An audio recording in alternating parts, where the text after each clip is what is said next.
الجواہر المدیہ کتاب ہے احناف کے علماء اور فقہا کے طبقات پر، اس کی روایت کے مطابق جب آپ نے کہا کہ یہ وہ شے ہے جو آپ نہیں جانتے تو اس وقت ہی کتابوں کو آگ لگ گئی، کتابوں کو آگ لگ گئی۔ مولانا روم پریشان ہو گئے، مسودات تھے اس زمانے تو قلمی کتب ہوتی تھی، سب جل گئیں اور پریشان ہو کے پوچھا یہ کیا ہے؟ فرمایا یہ وہ چیز ہے کہ رومی تو نہیں جانتی، جو کچھ پہلے تھا وہ ہم نہیں جانتے، جو اب ہو گیا وہ آپ نہیں جانتے۔ کتابیں تو مولانا روم کی درخواست پر حضرت سلطان شمس تبریز نے واپس پلٹا دی، مگر مولانا روم کے دل میں آگ لگ گئی، عشق کی آگ بھڑک اٹھی۔ یہ وہ پہلی چنگاری تھی جو جلی۔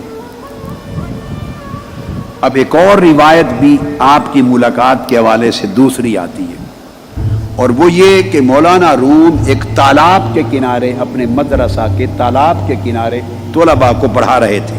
حوض تھا، پہلے زمانے مساجد کے اکثر سینوں میں مدارس میں حوض ہوتے تھے، اس کے کنارے بیٹھ کے پڑھا رہے تھے۔ کچھ کتابیں رکھی تھی اور حضرت شمس تبریز نے اس موقع پر پوچھا کہ یہ کیا ہے جلال الدین، یہ کیا ہے؟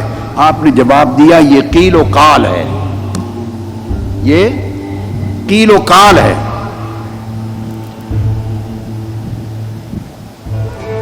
مولانا روم اٹھے، حضرت سلطان شمس تبریز نے ساری کتابیں اٹھا کے اس تالاب میں پھینک دی، پانی میں۔ نسخے تھے، مسودات تھے، سیاہی پانی میں گل۔ مولانا روم کو خبر ہوئی، پلٹ کر آئے، طلباء چیخے، بڑا ہنگامہ کھڑا ہوا۔ مولانا روم نے ضبط کر کے پوچھا یہ کیا ہے؟ فرمایا حضرت سلطان شمس تبریز نے وہ قیل و قال تھا، یہ عالم حال ہے۔ پوچھا یہ کیا ہے؟ فرمایا عالم حال ہے۔ یہاں سے مولانا روم حال کی دنیا میں داخل ہو گئے، حال کی دنیا میں داخل ہو گئے۔ اور آپ نے کہا یہ کتابیں تو نایاب تھی، فرمایا گھبراتے کیوں ہو؟ آپ تالاب میں اترے اور کتابیں نکال نکال کے واپس کر دی، اور ایک ایک کتاب کو جھاڑتے تھے، بجائے پانی کے گرد نکلتی تھی۔ وہ پوچھتے رہے یہ کیا ہے؟ فرمایا وہ قیل و قال تھا، اب یہ عالم حال۔ مولانا روم نے کہا کہ اس حال میں ہمیں بھی داخل کر دے، اس حال میں ہمیں بھی داخل کر دے۔ مولانا روم اس حال میں داخل ہوئے اور پھر پڑھانا چھوڑ دیا، حلقہ تدریس ختم کر دیا، فتویٰ نویسی بند کر دی، اور حال میں ایسے داخل ہوئے کہ پھر سلطان العاشقین بنے اور سلطان العارفین بنے، اور آپ نے پھر دنیا کو صاحب حال کرنے کے لیے مثنوی لکھی، جس کو مثنوی مولانا روم کہتے ہیں، مثنوی رومی کہتے ہیں۔ اور پھر وہ اس حال کا ذکر شروع کرتے ہیں، مولانا روم اس مثنوی میں اس حال کا ذکر شروع کرتے ہیں اور آغاز کرتے ہیں وشنو ازن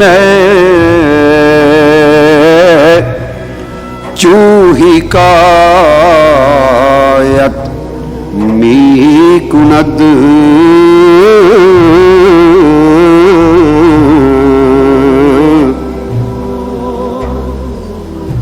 وشنو ازن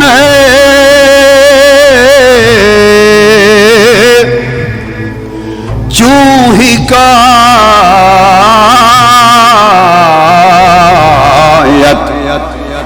می کند وز جدائی حاشکایت می کند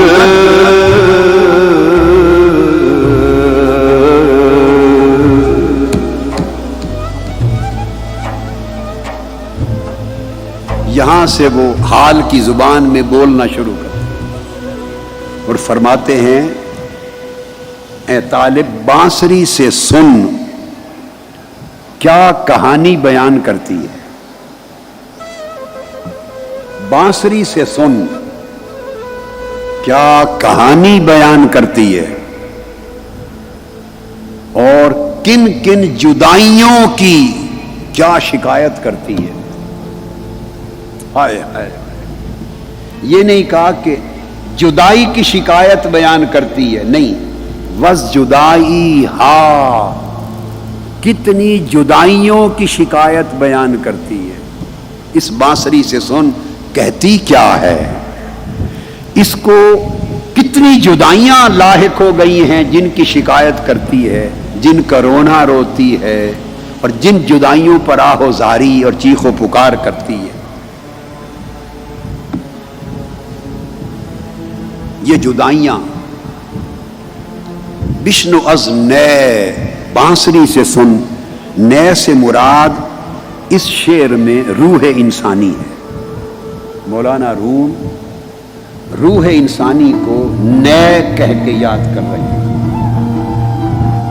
اس بانسری سے سن یعنی اے بندے اپنی روح سے سن، روتی ہے، کوئی حکایت بیان کرتی ہے، کوئی کہانی سناتی ہے. ہائے ہائے ہائے، اس روح کا رونا سن، کوئی کہانی سناتی ہے. اور کتنی جدائیاں ہو گئی ہیں، کس کس شے سے جدا ہوئی ہے، اس کا شکوہ دکھڑا سناتی ہے. وہ روح ہے. روح ایک وقت میں عالم ارواح میں، عالم ملکوت میں رہتی تھی. عالم ملکوت میں رہتی تھی. عالم ملکوت، اسے عالم ارواح بھی کہتے ہیں. آسمانی دنیا سے ورا کا، اوپر کا عالم. اس کو عالم امر بھی کہتے ہیں، اسے عالم غیب بھی کہتے ہیں. یہ سارے نام ایک ہی عالم کے ہیں. عالم ارواح، عالم ملکوت، عالم امر، عالم غیب. روح جب وہاں تھی تو اس کے کئی تعلقات تھے، اسے کئی قربتیں حاصل تھیں.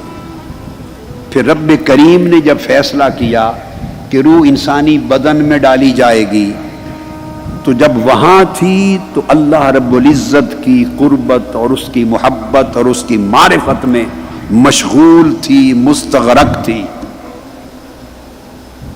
معرفت الہیہ کے انوار میں مشغول و مستغرق تھی.